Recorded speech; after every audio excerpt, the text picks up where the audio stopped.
Assalamualaikum warahmatullahi wabarakatuh. Selamat datang pada pengabdian masyarakat dengan judul Pemanfaatan Teknologi Virtual Reality Berbasis Mobile untuk Media Pembelajaran Merakit Personal Komputer. Sebelumnya, mari kita buka dengan doa majelis.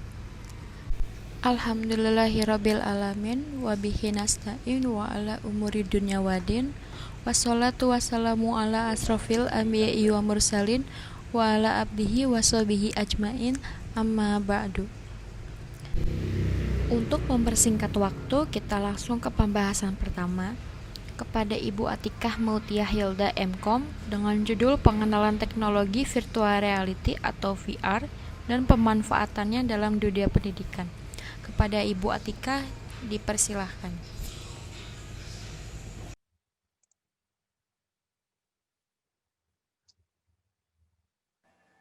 Baik, terima kasih kepada Bu Estu Sindoningrum selaku Ketua Pengabdian Masyarakat Virtual Reality beserta Bu Mia sebagai anggota juga sama seperti saya membantu dalam pelaksanaan pengabdian masyarakat. Oke, kita buka dengan membaca Bismillahirrohmanirrohim. Bismillahirrohmanirrohim.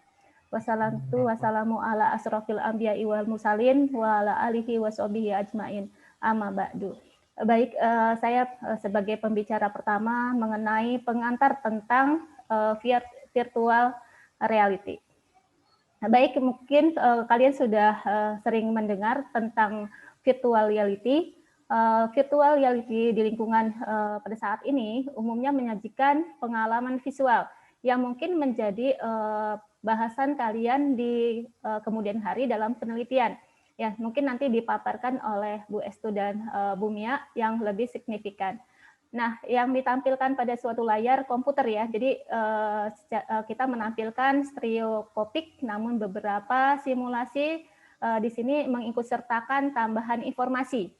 Jadi kalau kita akan memanfaatkan dengan penginderaan, ya, ada suara melalui speaker maupun handphone.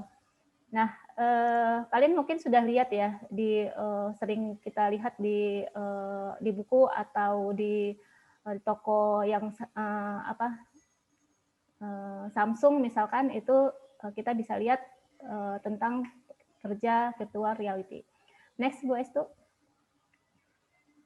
Ya, kita mengenal tentang sejarah virtual reality. Ya, itu pertama kali dikenalkan oleh Morton Heilig. Ya, dia menulis tentang teater pengalaman di tahun 1950, di mana akan diperlihatkan bagaimana kita melakukan atau memberikan semua penginderaan kita secara efektif ya, sehingga kita tontonan kita itu menjadi lebih menarik ya, yang ada di layar. Jadi seperti kita berada di situasi yang secara nyata memang kita berada di situ ya. Dan si Morton ini pada saat membangun suatu prototipe ini, visinya itu dinamakan Sensorama. Ya, itu di tahun 1962.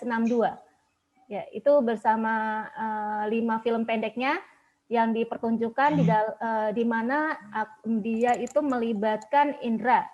Indera itu berarti kita ada penglihatan, ya kan, mata, kemudian kita memanfaatkan pendengaran kita, kemudian penciuman dan sentuhan. Jadi seakan-akan seperti secara nyata lah. Jadi kita memanfaatkan, kalau kita merasakan sesuatu berarti indera kita itu yang kita aktifkan. Ya, jadi memang secara nyata itu penginderaan itu yang lebih sensitif ketika menerima suatu kejadian tertentu. Next, Bu Estu.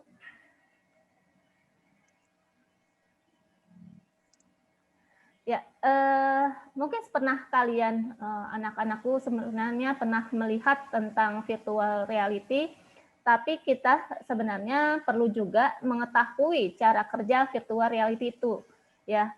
Karena apalagi di bidang kita yaitu teknik informatika, secara real itu mungkin suatu saat kita akan melakukan riset tertentu dengan memanfaatkan virtual reality, apalagi di tengah pandemi COVID-19 seperti ini.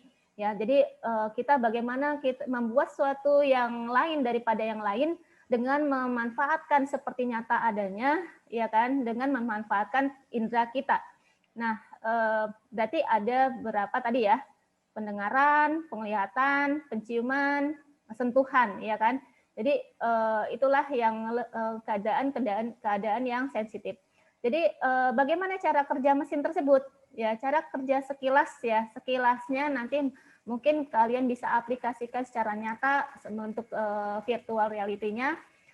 Mungkin sekarang masih mahal harganya, tapi kemudian hari bukan mustahil itu akan menjadi murah ya. Sama seperti handphone ya. Jadi kadang-kadang teknologi karena tuntutan perkembangan zaman itu mungkin saja akan lebih mudah untuk merealisasikan keadaan di sekitar kita. Ya. Nah, ini adalah cara kerjanya.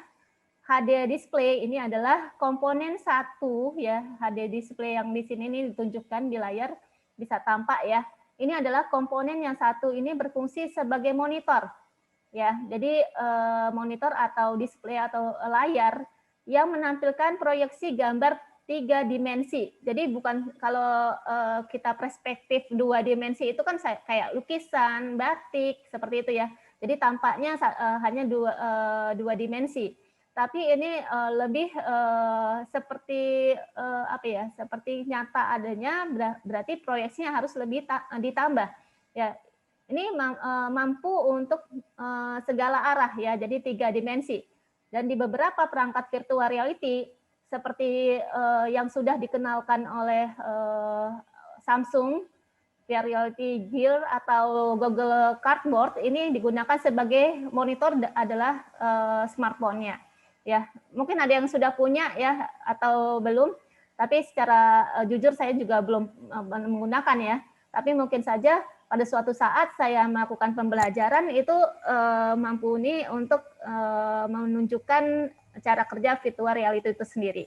Ya, kemudian yang kedua adalah cover. Cover ini berfungsi untuk menutup komponen HD display ya. Jadi terlindungi untuk tampilan kalau kita punya layar tentunya ada pelindung. Kalau kita apa ya, mungkin akan lebih spesifik nantinya bahwa dilindungi untuk kesehatan mata kita, mungkin kan biasanya kan teknologi akan tercipta dengan seiring waktu dia juga memperhatikan kesehatan ya. Jadi apalagi kita memanfaatkan indera. Indera itu sensitif. Kita menjaganya juga sensitif. Jadi ketika ada sesuatu yang kita pergunakan itu juga dipantau juga untuk spesifikasi dari penginderaan kita apakah terjaga atau tidak. Nah, cover ini adalah komponen HD display yang di dalamnya terdapat bagian sensor seperti head tracking, motion tracking, eyes tracking. Jadi semua yang kita gunakan itu tentunya akan terlindungi. Jadi namun cover ini tidak lagi diperlukan apabila HD display perangkat berada dalam keadaan terpisah. Ya, jadi kalau kita mau pisahkan juga bisa. Sama seperti handphone kalian, kalau kita mau pakai cover bisa, kalau enggak ya enggak apa-apa. Tapi dengan memakai cover itu akan lebih menjaga kita terhadap penggunaan indera kita sendiri. Foam funding ya berbentuk seperti spons ya. Jadi kita bisa lihat foam funding di sini seperti spons. Ini adalah bantalan empuk yang berfungsi menahan kepala ya. Jadi kalau kita pakai, kalau sama seperti helm ya, kalau kita terlalu keras itu kan akan menekan motorik kita di dalam kepala, karena kepala itu berfungsi sebagai kerja motorik segala ibaratnya kalau kita melakukan sesuatu pasti otak kita, kepala kita lah yang di dalamnya ada yang menjalankan indera kita ya. Jadi berfungsi untuk bantalan pelindung dari kepala, ya menahan kepala dari ada alat yang dipasang kepala kita sehingga adanya bantalan atau spons itu melindungi dari kepala kita sehingga tidak cepat pusing. Ya, apalagi kalau kita sudah fokus tuh sama perangkat virtual reality, ya kan karena keasikan melihat suatu keadaan tertentu. Sehingga kita pasang agak cukup lama sehingga itu akan kita nggak nyadari bahwa kepala kita sudah pusing. Tapi karena asiknya Nah, jadi tidak dihiraukan. Oke, next Bu Estu.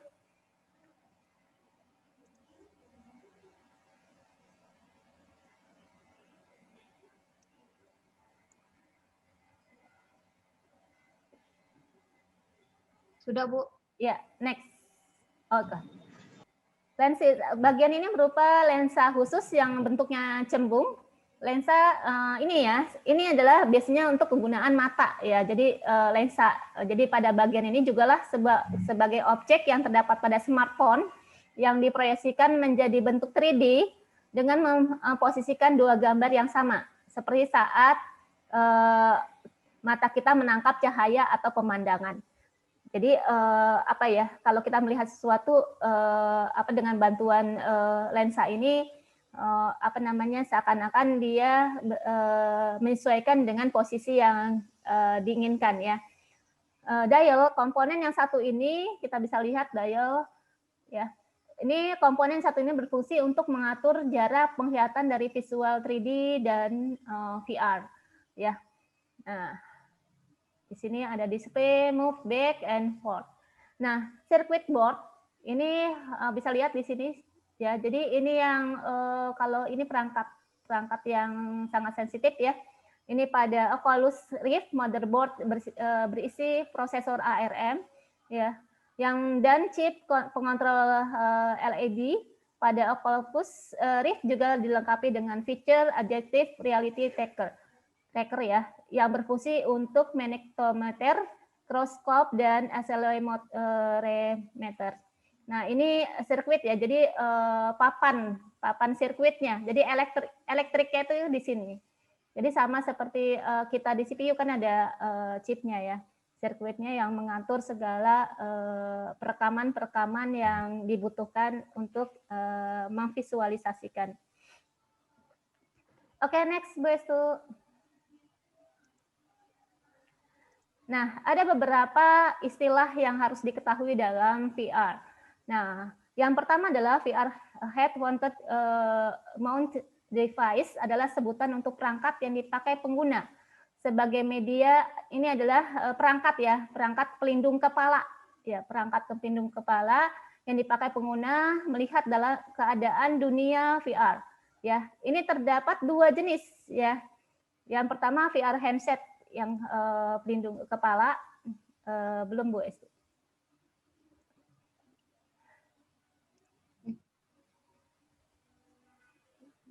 Ya, yang kedua adalah VR HMD, head mounted mount display ya. Nah, ini pelindung dari kepala kita. Yang pertama adalah dua ya, jadi ada untuk kepala perangkatnya itu ada dua jenis ya. Oke. Nah, VR dan istilah yang harus diketahui yang lain adalah head mount display adalah HMD yang di dalamnya adalah dilengkapi dengan komponen elektrik. Ya, bisa dilihat di situ. Ya, jadi ada beberapa sudah terpisahkan, bisa dilihat perangkatnya seperti layar, motion tracking sensor, ya, serta komponen opsional misalnya untuk output audio, input video, dan lain sebagainya. Contoh yang untuk VR handsetnya adalah Oculus Rift, HTC Vive, dan sejenisnya. Ini mungkin akan melengkapi bagaimana kita melihat keadaan yang secara nyata ada seperti kita mau di mana, kita mau di Paris. Nah, ini bisa di Paris yang kita mau melakukan apa misalnya. Itu bisa dilakukan ya. Oke, Bu Estu, next. Ya, jadi karena tadi 3 dimensi, tentunya dia ada perputaran derajat ya. Jadi ada seakan-akan kita bergerak sesuai rotasi yang ada. Jadi kita bisa melakukan sesuatu berputar ke kiri, ya mengarah ke kiri, ke kanan, menunduk, menadah gitu ya. Jadi memiringkan kepala ke kiri, kanan, sehingga itu menyesuaikan ya. Makanya itu harus ada pelindung supaya ketika ada perputaran rotasi gerak itu dengan penggunaan alatnya kita bisa lebih nyaman ya. Jadi ada derajat pergerakan dari X, Y, Z, ya, karena itu menyatakan 3 dimensi ya. Jadi X, Y, dan Z. Nah, kalau nanti kalian sudah belajar tentang multimedia, signifikan akan mempelajari putaran 3 dimensi tersebut melalui gambar, kemudian diaplikasikan dengan perangkat yang menggunakan pengetahuan tentang 3D ya. Oke, Bu Estu.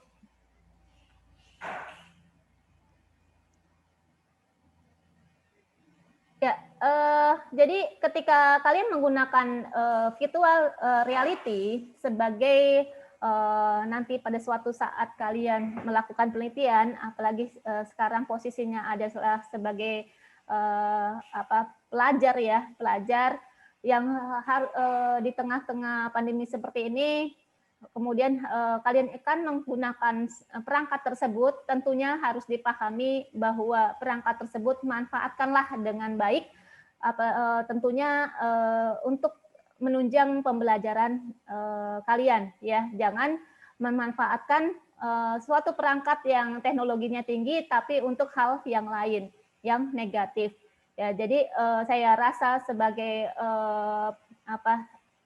saya bisa dikatakan mengantar kalian bahwa penggunaan alat itu dipergunakanlah dengan cara yang positif ya. Jangan untuk main game atau apa ya, walaupun ini secara nyata kalian bisa melakukan permainan game ya dengan cara seperti ini, tapi ini adalah beberapa teknologi virtual reality untuk dunia pendidikan ya. Jadi kami akan membawa kalian mengenal ini untuk penerapannya akan untuk di tengah-tengah pendidikan, apalagi saat ini kan kita nggak mungkin offline ya.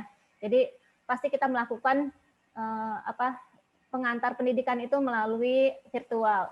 Jadi mungkin bisa kita manfaatkan. Nah, teknologi virtual reality untuk dunia pendidikan ada beberapa yang bisa kita ketahui, kemudian kalian pahami bahwa ini akan mempermudah siswa ya.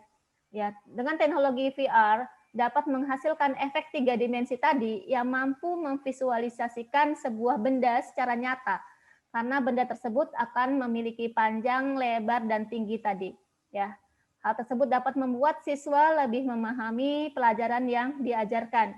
Jadi kalau saya meminta kalian membayangkan bagaimana sih cara kerja aplikasi kalian untuk menguji sesuatu sistem misalkan, nah kalian bisa memberikan contoh bahwa bisa dengan pemanfaatan virtual reality ini bisa dimampuni untuk menghadapi kondisi yang padahal kita nggak di tempat, tapi kita melakukan seperti nyata, ya. Jadi utamanya pada saat mempelajari sesuatu yang belum terbayang sama sekali, maka dengan teknologi VR akan lebih membantu kita dalam proses belajar dan mengajar. Yang kedua adalah ini akan membuat kita lebih semangat belajar ya. Dengan teknologi ini mampuni untuk adanya teknologi VR dapat membuat semangat belajar siswa menjadi meningkat disebabkan teknologi ini mampu meningkatkan rasa keingintahuan siswa. Ya, rasa keingintahuan ini meningkat yang membuat siswa ingin belajar lagi dan lagi ya, karena memang nyata, apalagi dibantu dengan teknologi VR yang dapat memvisualisasikan pelajaran yang dipelajari. Ya, kemudian ini juga akan mengurangi rasa jenuh ya.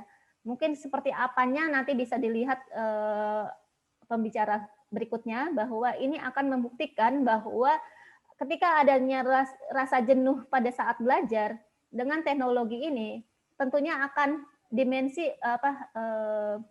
untuk rasa bosan itu berkurang ya. Karena pasti rasa bosan statis aja nih belajarnya. Nah, ini bisa menjadi salah satu cara mengurangi rasa bosan. Karena apabila kegiatan belajar ini berlangsung terus-menerus dalam waktu yang lama tanpa diiringi dengan adanya simulasi tertentu, ini kemungkinan akan ada rasa jenuh. Nah, dengan teknologi ini memungkinkan untuk menurunkan rasa jenuh tersebut, ya. tidak membosankan jika dibandingkan dengan kegiatan belajar secara konvensional atau yang hanya mengandalkan slide-slide saja. Ya, harus ada modifikasi bahwa kita bisa melakukan seperti kita memang ada di posisi yang diharapkan, atau kita melakukan kegiatan-kegiatan yang misalnya operasi atau ngoprek membangun sesuatu perangkat, memindahkan misalnya merakit PC, ya kan, atau kegiatan untuk membuat masakan tertentu, ya kan. Tapi padahal kita nggak ngoprek-ngoprek perangkat, tapi kita seperti kita mengerjakan masakan tersebut, merakit atau meracik masakan tersebut. Enak kan, tangannya bersih, tapi kita seperti masak gitu. Oke, mungkin itu saja pengantar dari saya selaku pembicara 1. Saya kembalikan kepada moderator dan Ketua Pengabdian Masyarakat, Bu Estu Sinuringgung. Baik, terima kasih Bu Estu. Oke, kembali ke moderator. Ada Ibu Atika, terima kasih. Ada Bu Atika, terima kasih atas penjelasannya tentang pengenalan teknologi virtual reality. Selanjutnya pembicara 2 yaitu ada Ibu Kamayani MT dengan judul Perkembangan VR pada masa yang akan datang, kelebihan dan kekurangannya. Pada Ibu Mia Kamayani dipersilahkan.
Assalamualaikum warahmatullahi wabarakatuh. Nama saya Mia, saya dosen di Teknik Informatika IHAMKA. Saya masih satu tim ya dengan Bu Esu dan Bu Atika di sini sebagai anggota pengabdian masyarakat. Yang akan saya tampilkan di sini adalah contoh aplikasi Google Daydream ya, hanya sekitar 2 menit.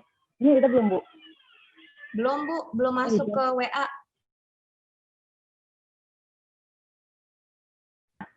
Oh, di chat. Oke. Nggak bisa ya? Nah, ini salah satu contoh aplikasi VR ya dari Google, namanya Google Daydream. Nah, sebenarnya Google Daydream ini sudah discontinue di Oktober 2019 kemarin. Tapi ini bisa kita ambil lah ilmunya ya. Jadi sebenarnya Daydream ini tunggu Bu, belum muncul. Ini kita seolah-olah sedang menggunakan aplikasi Daydream-nya, tapi di sini nggak muncul.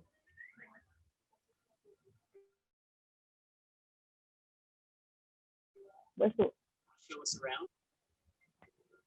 saya belum muncul, Bu.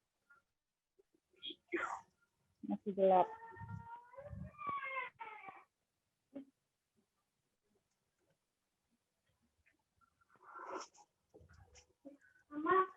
Jadi di demo produk Daydream, nanti dulu. Nah, si Daydream itu sebenarnya dia aplikasinya pakai handphone khusus ya, yang di aplikasinya itu Android based, kemudian dia pakainya headset yang ada tempat khusus untuk handphone. Dia ada 2 jenis ya, yang pakai handphone sama yang stand alone. Nah, kalau yang pakai handphone itu handphonenya juga udah khusus bisa digabungin sama headsetnya. Tapi saya belum bisa lihat, Bu. Oh ya. Mungkin karena Heeh. ini ya record ini udah langsung ini berarti dia belum ke share dari ininya ya. Saya Kan stop harus stop share dulu. dulu kan. Iya, stop share Stop dulu dulu. Heeh. ya. Oke. Share lagi. Udah ya? Cuma Udah sebentar. tampil? Kak. Ini ya. Udah, ya Bu. Dari awal lagi dah. aja kali ya. Oke. Ini ya, Bu. Nah, ini seolah kita sudah menggunakan ya headset ya. Ceritanya kita pakai headset, terus kita pakai aplikasi Daydream. Nanti kita seolah berjalan di hutan. Jadi kita bisa merasakan suasana hutan yang di situ. Nah, di situ ada apa tuh?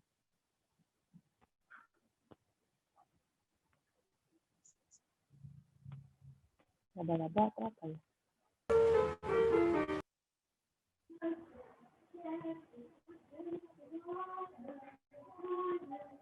Suaranya nge-lag.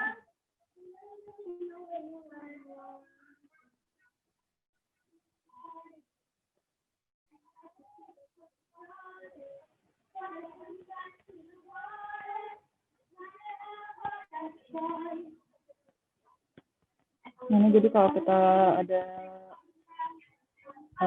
game atau ada film ya, kita seolah bisa masuk ke dalam game atau film tersebut, seolah kita ada di situ.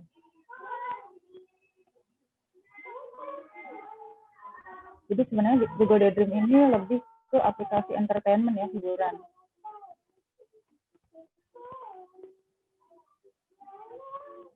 Nah, tapi karena tidak banyak disambut oleh oleh masyarakat, oleh tim developer, akhirnya di Google ini discontinue dan akhirnya HP-nya pun udah nggak support lagi sekarang. Tuh, oke. Udah sibuk itu aja.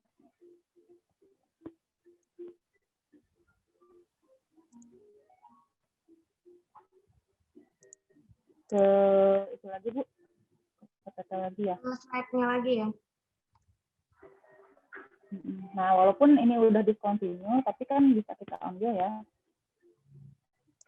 Hikmahnya, nah tadi ya. Bu Mia, mungkin suaranya bisa dikeraskan, Bu.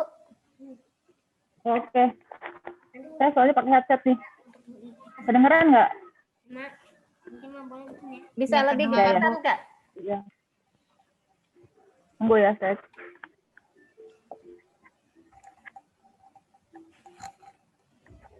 Kalau sekarang gimana, Bu?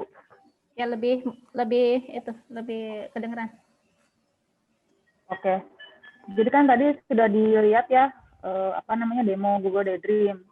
Nah, itu kan kalau kita lihat apa sih manfaatnya gitu ya. Memang ini bukan aplikasi yang serius-serius amat, jadi lebih ke entertainment gitu ya. Nah, mungkin kayak game atau film itu cocok lah pakai VR ini. Nah, untuk dunia pendidikan sendiri memang secara aplikasi saya belum bisa nemu ya dunia pendidikan yang pakai VR. Nah, tapi kan kedepannya bisa aja nih untuk hal-hal yang memang membutuhkan visualisasi yang lebih real itu bisa pakai VR ya. Mungkin kayak anatomi tubuh manusia gitu ya, atau misalnya kayak tata surya ya, sistem tata surya gitu. Atau kalau di mata kuliah apa ya yang butuh VR mungkin ya multimedia ya, mata kuliah multimedia ya yang bisa nyambung gitu ya. Nah, oke, tadi ada dua jenis alat ya, smartphone sama standalone. Nah, smartphone ini nanti dia pakai headset, jadi nggak smartphone-nya aja. Jadi smartphone disisipkan ke headset-nya itu yang dipakai di kepala. Tadi yang udah kita lihat itu. Nah, kalau standalone dia nggak pakai handphone, tapi udah satu set gitu. Jadi nanti dia dijualnya udah satu set sekaligus sama headsetnya juga, sama aplikasinya juga di situ. Oke, Bu Nik.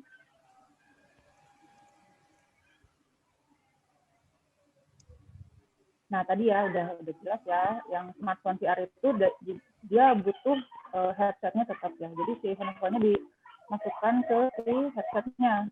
Layarnya itu nanti menerima perintahnya itu dari si handphonenya itu ya, dari smartphone-nya. Smartphone-nya juga khusus sih.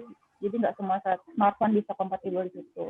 Nanti kan di sini ada beberapa smartphone yang bisa menjalankan konten VR. Ada Motorola, ada Samsung, ya kan, ada Asus gitu. Nah, tapi ini sekarang udah discontinue nih, jadi udah serentak ya dari sisi smartphone-nya maupun dari sisi Google-nya udah nggak melanjutkan lagi si Daydream ini. Nah, ini sebenarnya Daydream ini lanjutan dari cardboard yang tadi sempat disebutkan juga ya sama Bu Atika. Gitu. Ini versi yang lebih canggihnya. Gitu. Oke, Bu, next. Nah, ini yang standalone. Jadi standalone itu dijualnya udah satu set gitu ya, nggak pakai smartphone lagi, tapi di situ udah langsung ada aplikasinya, OS-nya di situ udah langsung. Oke, next. Jadi kalau kita lihat gimana sih cara kerjanya, nah di video kan tadi kelihatan ya sebenarnya kita masuk ke dunia virtual ya. Ini Bon, diginiin Bon. Ada gambar-gambar yang bersifat dinamis, artinya kalau kita belok lihat ke kiri, nah itu kan gambarnya juga ikut geser ya. Kita nengok ke atas, gambarnya juga geser. Jadi semuanya tuh 3 dimensi dan bisa dieksplor 360 derajat gitu. Kita bisa nengok belakang gitu ya, kita bisa ke bawah gitu ya. Nah, mungkin kalau di mata kuliah multimedia tuh diajarin gimana caranya bikin model-model 3 dimensi. Ya nggak sih, Bu? Atau ada mata kuliah lain ya? Kalau nggak salah ada animasi dan pemodelan 3D ya? Ya, itu nanti di animasi dan pemodelan 3D, Bu. Kalau untuk di multimedia, saya hanya menjelaskan secara kulitnya aja gitu. Umum. Nah, oke. Nah, jadi nanti kalian kalau lebih tertarik lagi, nanti bisa mempelajari lebih lanjut di mata kuliah itu ya, animasi dan pemodelan 3 dimensi. Nah, perangkat-perangkatnya bisa pakai, kalau untuk suara ya tambahannya bisa pakai speaker, terus bisa pakai headphone, terus kalau untuk melihatnya ya tadi biasanya pakai Google gitu ya, pakai headset yang nyambung ke perangkat gitu kan. Nah, jadi nanti kita lihatnya tuh lewat Google itu. Untuk glove dan walker ini lebih ke sensornya aja ya. Jadi kalau misalkan glove untuk nangkep sensor di telapak tangan gitu. Jadi kalau kita gerak buka pintu atau geser barang itu bisa disambungin ke si virtualnya itu ya. Walkernya di sini kan berarti gerakan jalan gitu. Kalau kita lari itu nyambung ke situ. Headset itu lebih ke gerakan kepala juga ya. Jadi semua gerakan dipantau oleh sistem atau sensornya. Gitu. Nah, sensornya bisa pakai misalkan infrared gitu ya. Banyak sih jenis sensor. Oke, Bu, next. Efek positif, nah kalau tadi kalian merasakan sendiri ya, setelah melihat demonya, apa yang dirasakan, nah itu kan lebih ke hiburan ya, entertainment. Jadi, sensasi secara visualnya itu sih yang bikin kita jadi semangat gitu ya. Nah, semangat ini mungkin akan meningkatkan semangat ini kita bisa ningkatin atau kita bisa manfaatkan untuk hal-hal yang positif ya, kayak misalkan untuk belajar atau untuk eksplorasi tempat. Nah, sekarang juga kan udah bisa search ya, kalian di YouTube 360 itu bisa search jalanan-jalanan di kota-kota dunia ya, kayak misalkan di Paris itu kita seolah-olah kayak ada di sana, atau di London gitu. Itu kan ada tuh, kita bisa search aja di YouTube, kalau nggak YouTube 360. Nah, itu virtual reality juga ya. Jadi nggak usah punya duit dulu buat naik pesawat ya, maksudnya kita bisa lihat-lihat dulu secara virtual gitu di situ.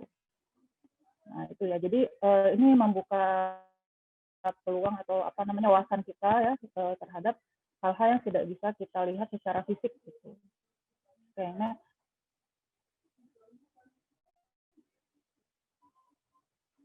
Bu, next Bu. Nah, efek negatif. Kalau kelamaan ya memang namanya mata ya, kalau terlalu lama dipapar oleh sinar radiasi itu ya, blue light ya kalau nggak salah ya, yang radiasi dari layar itu kan itu nggak bagus juga ya karena mata. Nah, itu ada yang disebut gangguan fiber sickness gitu. itu nggak boleh juga kita sering-sering ya. Jadi harus dibatasi, sama seperti kita menggunakan HP atau laptop ya. Jadi ada screen time ya. Kita membatasi screen time kita. Kita akan merasakan ketegangan mata dan bahkan pusing gitu. Atau bahkan halusinasi ya, kalau saking lamanya kita ada di dunia virtual, nah, waktu kita di dunia nyata, kita nganggapnya masih di virtual gitu. Itu bahaya juga ya kalau udah sampai kayak gitu. Bisa bikin halu gak, Bu? Ya itu tergantung orangnya. Kalau rentan sama kayak gitu ya gampang jadi terpengaruh, jadi halu. Cuma mungkin kalau orangnya bisa membatasi diri gitu ya, bisa mengontrol diri ya, harusnya nggak akan terpengaruh ya. Gitulah. Oke, segitu aja sih ya dari saya. Saya balikin lagi ke moderator. Terima kasih. Terima kasih pada Bu Mia Kamayani MT dengan materi perkembangan VR di masa yang akan datang, kelebihan dan kekurangannya. Selanjutnya pembahasan terakhir yaitu Ibu Estusi Duningrum MT dengan judul perkembangan virtual reality saat ini. Pada Bu Estu dipersilahkan. Terima kasih. Kalau saya untuk yang saat ini saya akan menunjukkan video mengenai beberapa penggunaan virtual reality ya. Jadi di sini virtual reality kan sudah merambah ke semua bidang gitu ya. Tidak hanya untuk game saja, tetapi juga mulai masuk ke education gitu ya. Terus habis itu VR itu nanti juga akan bisa untuk virtual meeting. Jadi nanti tidak ada lagi tuh kita repot-repot harus keluar negeri gitu kan ya. Nah jadinya misalkan lagi kondisi kayak gini kan juga kita kesulitan untuk yang namanya berpergian jauh gitu ya. Jadi kemungkinan VR ini akan digunakan ya selama terjadinya pandemi ini. Kalau misalkan memang dikembangkan terus itu akan sangat bagus sekali. Nah ini saya perlihatkan untuk videonya.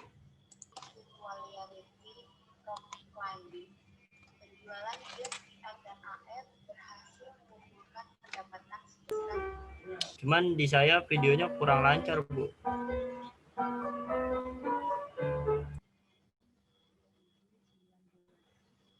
Hafiz bisa diam nggak, Hafiz?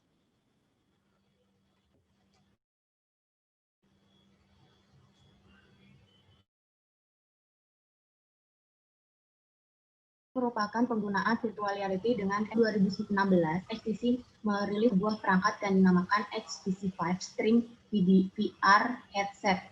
Perangkat ini merupakan perangkat pertama yang menonjolkan teknologi sensor-based tracking yang memudahkan user untuk bergerak sebebas-bebasnya dengan lingkungan yang sudah ditentukan. Pada tahun 2017, Sony merancang sebuah perangkat yang menggunakan teknologi mirip Vive untuk PlayStation Virtual Reality dengan wireless headset.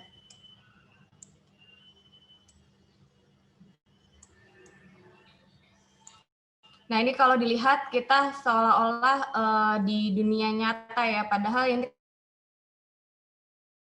kan semuanya itu kemudian kita bermain di sana. Virtual Reality Treadmills atau VR Locomotion merupakan alat bantu dalam penggunaan virtual reality di mana orang bisa berjalan, berlari, duduk, loncat, dan sebagainya. Jadi membantu ketika melakukan game tapi tetap di tempat dan bisa berputar 360 derajat. Jadi ini sistemnya sebetulnya mirip kayak kita di treadmill ya. Makanya disebutnya VR treadmill gitu. Nah, jadinya di sini alatnya ini kan ada kayak ikatnya gitu. Ada yang bentuknya seperti ini atau ada juga yang dia bentuknya kayak buletan gitu melingkar di badan gitu ya.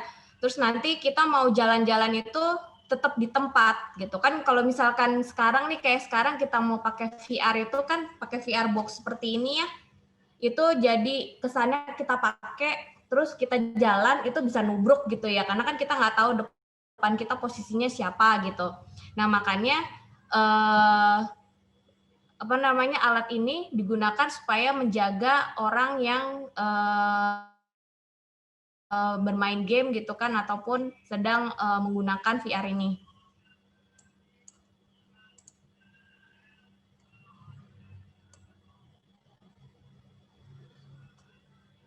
Nah, dia jadi bisa berjalan, memutar, jongkok gitu ya. Tapi untuk harganya mungkin masih terbilang mahal ya, karena kan size-nya juga dia besar, komponennya juga mahal. Reality for Education atau untuk pendidikan pada Januari 2016, Google mengumumkan program Expedition Pioneer, sebuah sistem virtual yang dirancang membantu guru selama kegiatan belajar. Melalui program ini, siswa mampu belajar dengan serangkaian konten video dan gambar format 360 derajat untuk dapat menikmati VR. Google menyediakan aplikasi berbasis Android di tablet yang memungkinkan pengajar membimbing siswanya. Agar pengalaman VR edukasi semakin maksimal, dilengkapi juga dengan koneksi Wi-Fi, pengeras suara, dan kacamata Google Trable. Nah, di sini adalah VR reality untuk kantor. Jadi di sini bisa melakukan rapat bersama di negara yang berbeda-beda. Jadi kalau dilihat di sini, ini adalah Oculus Rift ya. Jadi dia tuh ada bentuk melingkar gitu, seolah-olah kita tuh kayak megang gitu.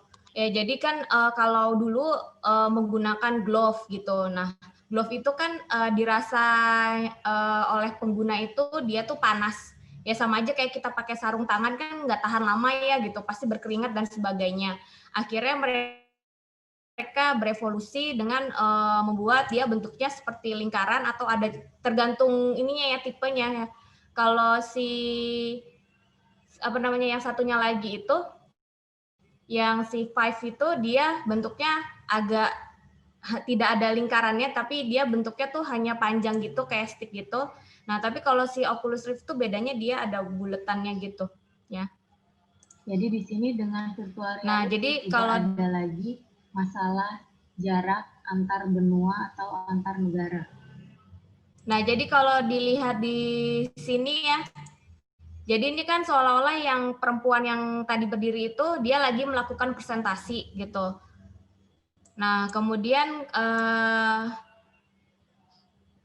terus dia bisa, nah dia kan dipegang, terus dia kayak seolah-olah dia menunjukkan gambar. Nah ini yang ada yang mau ngebantuin gitu kan, yang satu dia nulis di whiteboard gitu, terus ada kawannya lagi yang menjelaskan, menambahkan gitu, seolah-olah mereka ada di situ bareng-bareng gitu.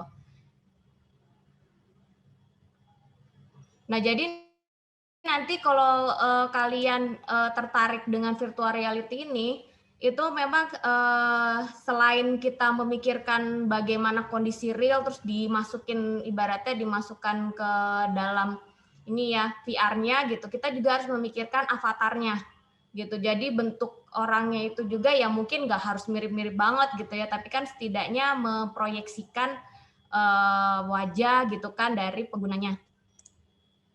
Nah, jadi di sini nanti dia sampai bisa kayak memegang, jadi kita kayak tool gitu kan, jadi misalkan kita mau merakit atau apa gitu kan, itu menggunakan VR ini. Ini kalau udah yang ini banget ya.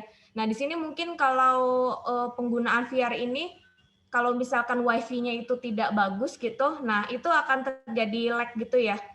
Nah, itu jadi dalam artian perlu banyak komponen yang mendukung kalau penggunaan VR ini. Jadi kita bisa kayak benar-benar ngambil gitu. Ini merupakan virtual reality dalam pembelajaran perakitan komputer yang dibuat oleh mahasiswa UHAMKA. Jadi di sini untuk menghemat biaya dari penyediaan komponen hardware komputer, maka digunakanlah virtual reality. Nah, jadi mahasiswa UHAM ada beberapa yang membuat aplikasi VR gitu. Nah, kan tetapi mungkin yang namanya virtual reality itu untuk saat ini untuk pembuatannya itu masih sangat mahal. Terus habis itu, apalagi kan kalau kalian tahu, ini yang namanya Oculus ini, ataupun yang ini, itu harganya masih di atas 6 jutaan ya, untuk satu box gitu. Kalau yang ini sih, ini yang murah ya. Paling harganya sekitar 80.000, ada yang 100, tergantung dari ininya, apa namanya, komponennya gitu ya. Ada juga yang murah gitu kan, yang dia dari Kardus, Bu, kardus gitu, bikinan. tapi ya dari kardus juga ada gitu. Nah, tapi itu kan penggunaannya jadi terbatas ya, terus habis itu sensitivitasnya juga berbeda gitu. Semakin mahal otomatis ya dia kenyamanan penggunaannya itu tuh akan berbeda gitu. Nah, jadi ini sebetulnya hampir-hampir sama ya. Ya, model-modelnya gitu. Jadi itu ada perkembangannya. Nah, ini untuk VR locomotion-nya, ini ibaratnya ini untuk pengenalan hardware-nya aja gitu. Nah, jadi di sini, nah ini ini kan kalau diperhatikan di gambar dia hanya modelnya dia pakai webcam gitu ya. Kalau misalkan yang sekarang kan VR-nya kita memakainya kacamata kacamata itu gitu. Mungkin ada beberapa film yang ada, saya lupa judulnya gitu, tapi dia itu seolah-olah dia ada di dalam game gitu, terus dia bermain untuk mengumpulkan uang dan sebagainya. Itu ada tuh filmnya yang seperti itu gitu. Nah, dia menggunakannya juga hampir sama seperti ini atau yang tadi yang treadmill itu. Nah, ini untuk media pembelajaran VR yang tadi sedikit untuk personal komputer. Jadi ini yang buat adalah mahasiswa UHAMKA. Jadi ide-ide untuk membuat virtual reality menjadi skripsi itu masih sangat banyak sekali gitu ya, kalau misalkan kalian berminat gitu kan untuk pengembangannya. Cuma ya kalau menurut mahasiswa saya sendiri, dia bilang, Bu, untuk codingannya untuk VR itu masih sangat sulit. Jadi dalam artian kalau misalkan kalian cari buku pembuatan menggunakan VR itu masih sangat minim atau bahkan belum ada. Karena memang seperti orang luar tuh dia masih ngekip gitu loh. Jadi nanti ketika mungkin sudah banyak gitu kan, itu baru dia ada bukunya. Ya, terus jadi seperti itu. Jadi kalau misalkan kalian ingin mendalami ya berarti seperti mahasiswa saya itu dia belajar sendiri. Jadi dia browsing gitu kan, cari, dan kebanyakan referensinya kata dia masih pakai bahasa Inggris. Itu mungkin tantangan buat kalian ya ke depannya gitu. Karena kalau misalkan kalian menguasai penggunaan VR ini, otomatis pasti kalian mau kerja apa aja gitu kan, kalau udah ada labelnya kalian bisa buat VR itu udah keren banget pasti. Itu nilai lebih buat kalian sendiri gitu ya. Jadi mungkin hanya sekian untuk tambahan dari saya. Saya kembalikan ke moderatornya. Ya, terima kasih Bu Estu atas pemaparannya tentang perkembangan teknologi VR di masa sekarang. Sekarang kita adain sesi tanya jawab, barangkali ada yang mau nanya bisa didiskusikan. Silakan yang mau bertanya ya, 2 orang penanya dulu.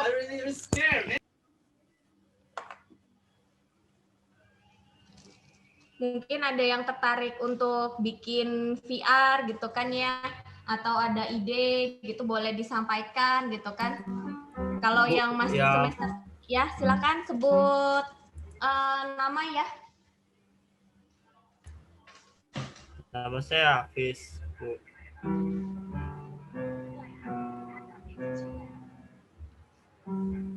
Bu, apakah yang Oculus itu udah rilis, Bu?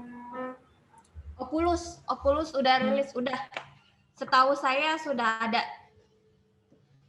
Tapi ya harganya itu masih lumayan mahal ya. Saya pernah tanya itu sekitar di atas 6-8 juta. Iya. Jadinya harganya masih sekitar segitu. Dan kalau tidak salah PS itu sudah ada yang berbasis VR gitu, tapi ya harganya masih lumayan lah ya gitu. Apa Jadi memang UHAMKA disupport Bu? ya UHAMKA support sama VR gak Bu? Universitasnya. Itu dia, itu ide bagus ya. Saya sebetulnya ingin sekali gitu kalau misalkan memang ada kolaborasi penelitian antara mahasiswa sama dosen gitu kan. Terus itu kemungkinan itu bisa gitu. Tapi kan memang dalam penelitian itu kan harus ada pendanaan khusus gitu ya. Karena kalau misalkan dibebani ke mahasiswa itu akan sulit juga gitu. Nah, bisa juga nanti Bu Atika kan pemegang PKM ya, Bu, itu bisa juga Bu dijadiin ide buat kerjasama mahasiswa untuk PKM gitu. Terus nanti idenya itu gimana digunain gitu kan. Jadi kita dapat pendanaan juga, terus dapat bikin realisasi untuk pengembangan VR gini Bu. Oh iya. Benar Bu Estu, saya sudah share ke mahasiswa juga tentang PKM lagi dibuka kalian ini. Jadi kalau tertarik tentang teknologi yang terbarukan, VR mungkin belum ada yang banyak meneliti karena perangkatnya memang masih lumayan mahal. Tapi dengan terbantukan PKM seperti yang saya disampaikan Bu Estu, mungkin ini kan dibiayai sama Kemenristek Dikti. Ya, jadi lumayan lah bisa memanfaatkan dana tersebut untuk penelitian mahasiswa. Kita dosennya hanya membantu di belakang untuk support ya. Jadi nanti dilakukan berkelompok ya, karena PKM itu berkelompok, tidak mandiri. Jadi bisa saling bekerja sama untuk membangun suatu teknologi yang terbarukan gitu.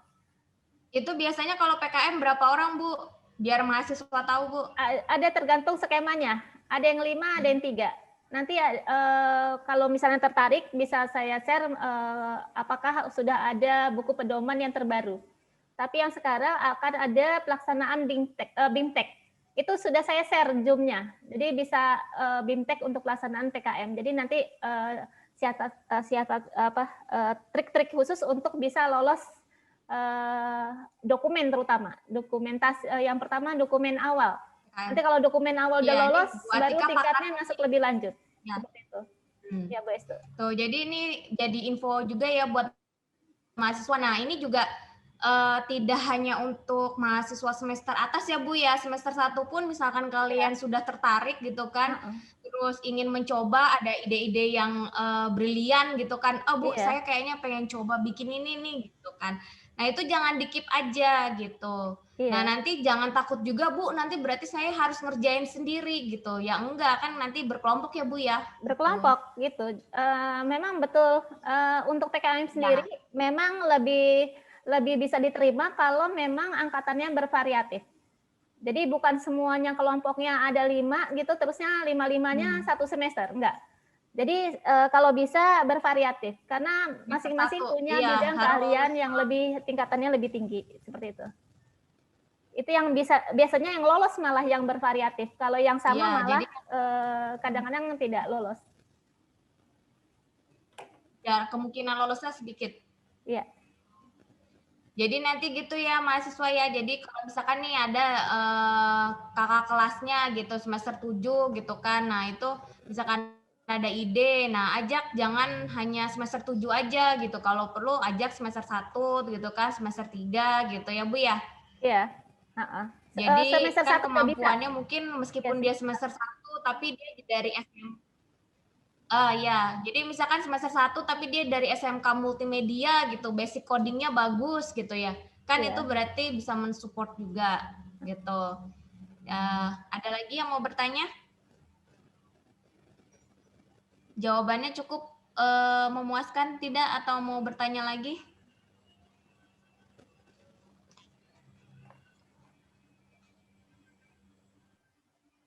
Ini pesertanya ada banyak loh, lagi. 2, siapa tahu mau dikasih Bu Estu VR teknologi yang bertanya. Nanti kalau saya- jawab pertanyaan yang terbagus Terbobot. ya. Ada Yang hadiah tuh dari berbobot. Bu saya mau Esti. nanya Bu. Ucapan terima kasih ya nanti.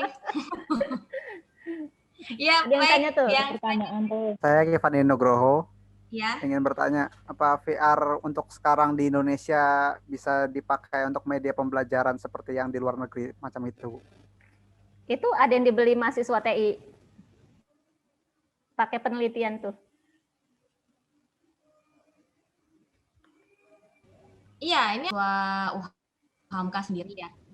Nah, ini kalau misalkan nih nanti ada mahasiswa yang pengen lagi mengupgrade gitu kan, itu boleh aja gitu. Nanti bisa ke saya atau gimana gitu kan. Atau misalkan ini nanti misalkan, oh Bu, ini kayaknya idenya bagus untuk nanti PKM tapi ditambahin lagi, ibaratnya diperbaikin lagi gitu. Nah, itu boleh aja gitu. Jadi kan nanti kalian cari pembimbingnya Bu Atika. Nah, saya mah sama Bu Atika oke aja lah, CS-an lah ya gitu. Nanti kalau Bu Atika butuh saya, nanti saya support juga gitu. Jadi kalau misalkan di Indonesia sendiri sudah di ibaratnya sudah organisasi gitu ya yang menggunakan VR, tapi dia baru berdirinya itu 2018 dan memang Indonesia itu bisa dikatakan memang terlambat mungkin ya, karena kan memang di luar negeri sendiri dia masih beradaptasi terus, masih berkembang terus. Nah, untuk di Indonesia digunakan VR itu ya mungkin tidak akan secepat di luar negeri, karena yang pertama biayanya itu masih mahal gitu kan, mungkin hanya sekolah-sekolah tertentu gitu yang memang dia punya budget yang lumayan gitu kan, terus dia bisa menggunakan VR ini gitu. Karena memang buat VR itu kan selain kayak komponen kayak misalkan toolsnya untuk kacamata dan segalanya itu kan perlu banget ya. Kemudian juga kalau untuk wifi-nya itu juga harus bagus, harus support juga. Pakai connection juga ya berarti Bu? Ya, koneksi juga. Apalagi kalau misalkan memang dilakukannya di tempat yang berbeda. Kalau misalkan hanya di sama-sama di satu gedung gitu sih nggak masalah. Kayak misalkan kita main game gitu kan, kalau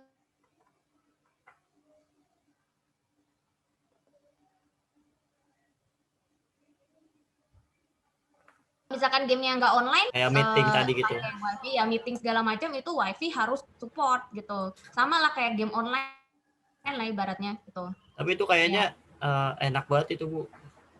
Kalau udah itu. Ya, memang itu enak banget. Cuma kan ibaratnya mahasiswa sekarang ya pakai Zoom aja masih mikir-mikir kan, apalagi pakai Zoom aja kita masih mikir-mikir. Alhamdulillah kalau misalkan di rumah kita ada wifi gitu kan, supporting gitu.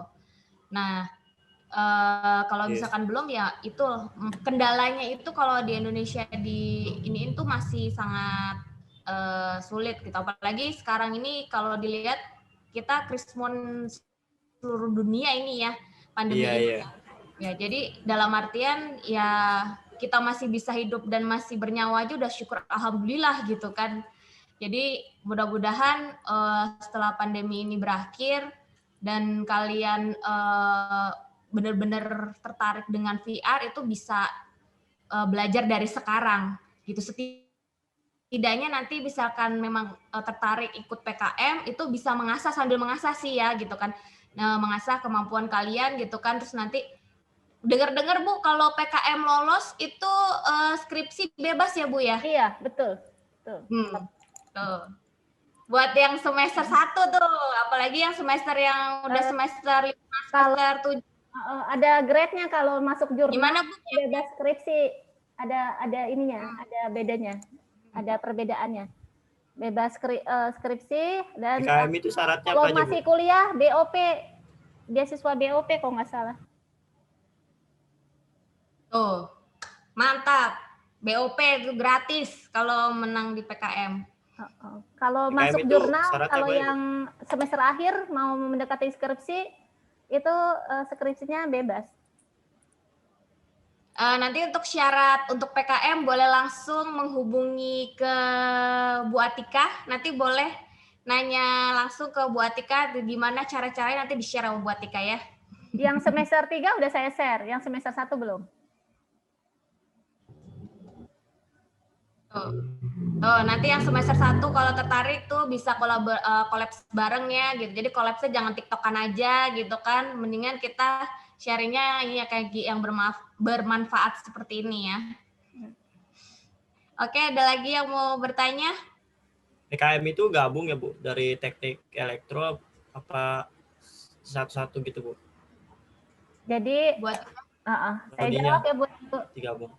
Oke, untuk PKM sendiri itu tadi sudah saya katakan bisa beda tingkatan dalam prodi yang sama atau prodi yang berbeda, fakultas yang berbeda, boleh.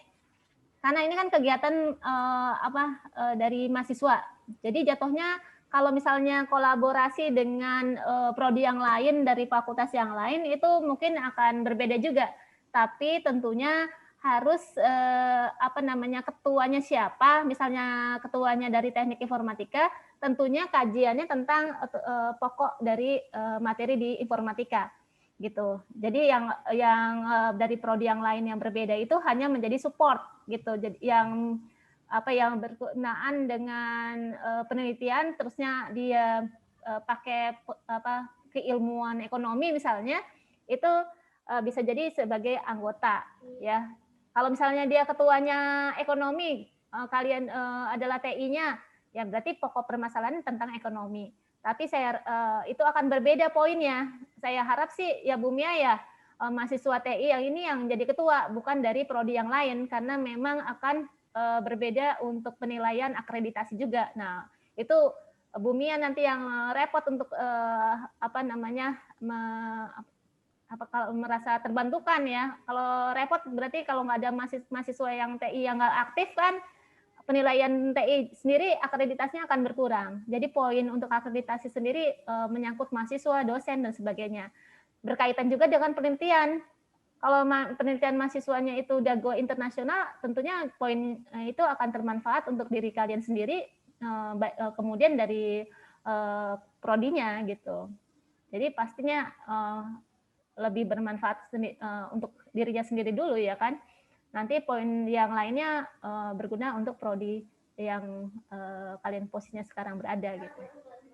Jadi intinya bisa kolaborasi dengan prodi yang lain dan fakultas yang lain. Seperti itu Bu Estu. Boleh. Bentar dulu. Oke, seperti itu Bu. Ada lagi yang mau bertanya? Apa sudah cukup? Bentar dulu. Ya, makasih Bu Atika atas penjelasannya. Sudah cukup Saya mungkin? dong Bu, coba. Oke, boleh. Saya Muhammad Zaidan. Saya mau nanya buat urusan teknis VR. Itu cara buatnya gimana Bu? Mahasiswa yang Ibu ceritain tadi. Pakai mahasiswa yang dia untuk bikin simulasinya ini ya. Iya. Jadi ya proses-prosesnya pada awalnya dia ya mengajukan dulu proposal standar ya kalau misalkan ingin penelitian dan sebagainya. Kemudian saya katakan ke mahasiswa tersebut paling nggak dia harus ada referensi dari misalkan dia ngambil dari jurnal dan sebagainya. Nah nantinya dia ya konsultasi ke saya hanya meminta pokoknya nanti tampilannya seperti ini gini layoutnya. Nah, selebihnya ya mahasiswa itu memang karena memang mahasiswa itu dia senang dengan VR gitu kan, dia juga codingnya juga bagus gitu kan, dia mencari sendiri gitu. Jadi untuk codingan segala macamnya dia belajar sendiri gitu. Nah, dia bilang, iya Bu, sebetulnya sih udah banyak Bu yang mengajarkan codingan mengenai VR ini. Tapi memang kebanyakan mereka itu masih menggunakan bahasa Inggris, dibilang gitu. Nah, dan kesulitannya lagi kalau menurut dia, untuk laptop yang digunakan atau komputer PC yang digunakan itu memang harus support juga. Karena kan ketika kita ngoding segala macam itu spek laptop ketika pengerjaannya itu juga harus lumayan dia bilang gitu. Jadi memang bisa dikatakan untuk VR ini sendiri dari segi pembuatan animasi dan sebagainya sebagainya itu juga butuh perangkat yang tidak murah, dia bilang.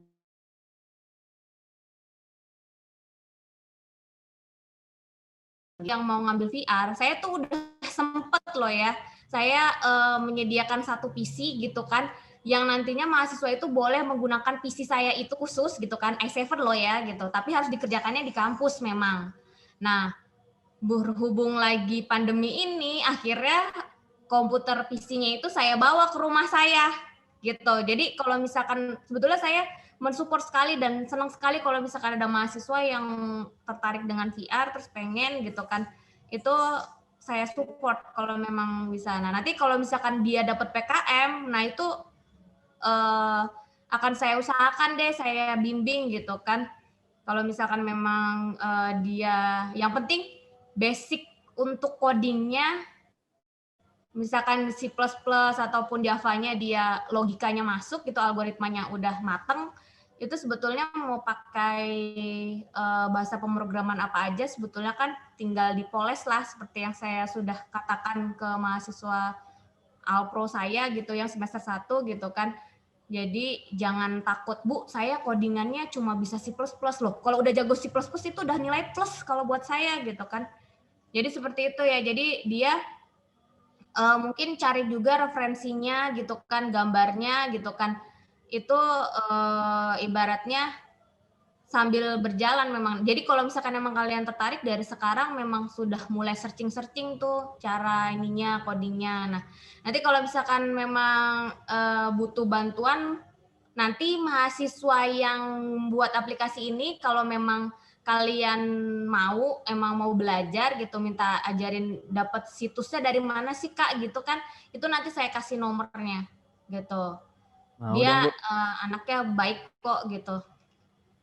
Oke. Ada lagi yang mau bertanya? Bu, mau nanya Bu? Boleh? Enggak harus Ya.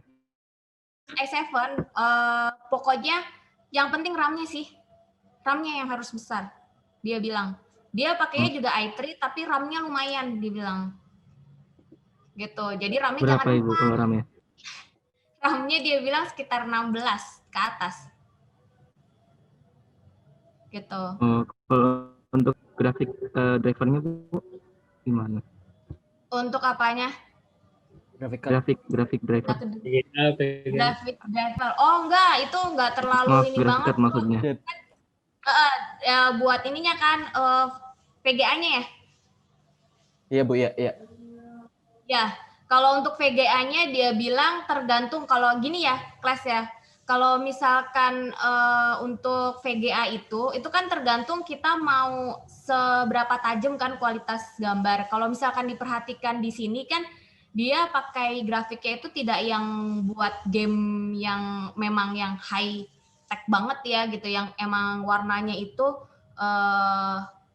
bagus banget gitu. Sebetulnya kalau dilihat dia VR itu masih warnanya untuk gambarnya juga masih sederhana sekali gitu.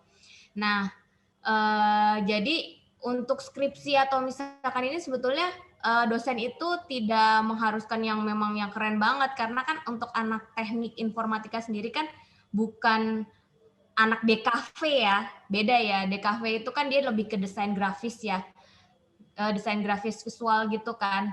Nah, itu mungkin dia memang butuh VGA yang bagus, tampilan yang wah gitu kan. Nah, kalau misalkan untuk teknik sendiri, yang penting ibaratnya tersampaikan sih tujuannya tuh apa. Jadi kalau misalkan untuk perakitan komputer ini, kalau dilihat sebetulnya dia grafiknya tidak terlalu ini, enggak, speknya nggak terlalu tinggi juga nggak apa-apa, dia bilang. Tergantung penggunaannya, penggunaan dari tampilannya mau seperti apa gitu. Kalau kamu mau tampilannya kayak game The Sims gitu atau yang tembak-tembakan yang agak ini mah itu udah susah itu ya. Butuh Level ini ya. kalian bisa bikin perusahaan animasi sendiri nanti Itu atau software yang lainnya Bu. Iya.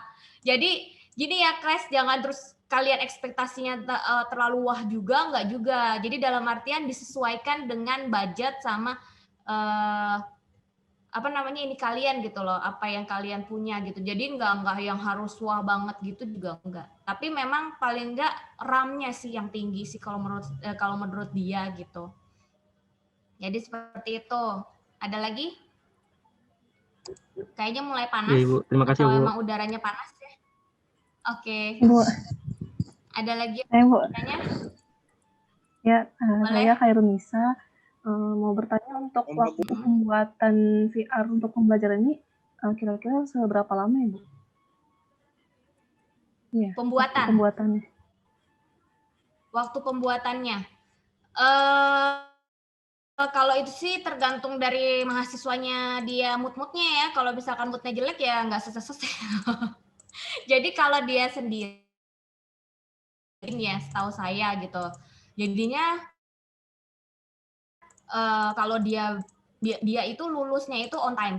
Jadi dia hanya 6 semester. Dia benar-benar kan kalau waktu skripsi itu kan sebetulnya hanya 1 semester ya.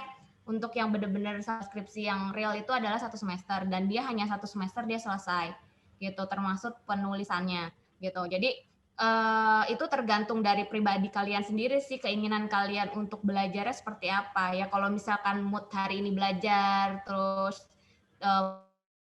muncul lagi moodnya 2 minggu lagi, itu kelamaan gitu ya. Jadi kalau untuk prosesnya itu saya katakan keinginan dari kalian sendiri dalam pengerjaannya gitu.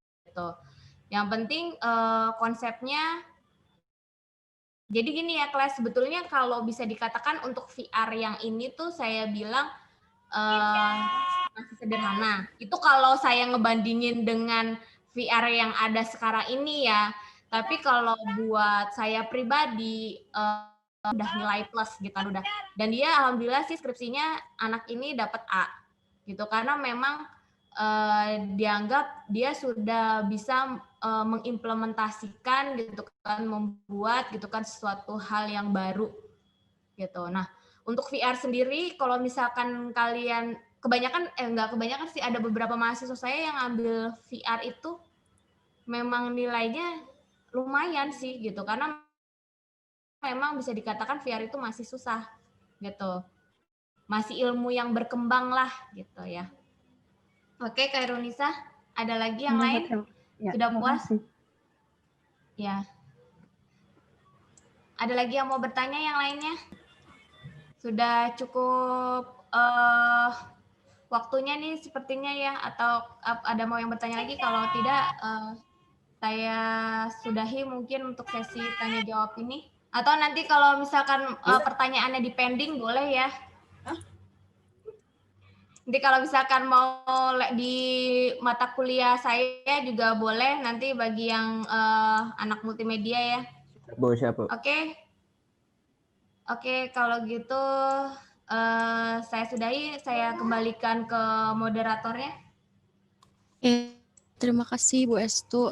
Jadi semuanya udah dibahas ya tentang pemaparan teknologi VR-nya itu apa, dari awal kemunculannya, perkembangannya, pemanfaatan, kelebihan dan kekurangannya juga, apalagi dalam pendidikan pembelajaran tentang perakitan komputer.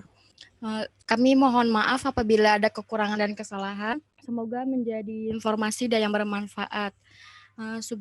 Kita akhiri aja kalau gitu. Subhanaka Allahumma wa bihamdika asyhadu alla ilaha illa anta astaghfiruka wa atubu ilaik.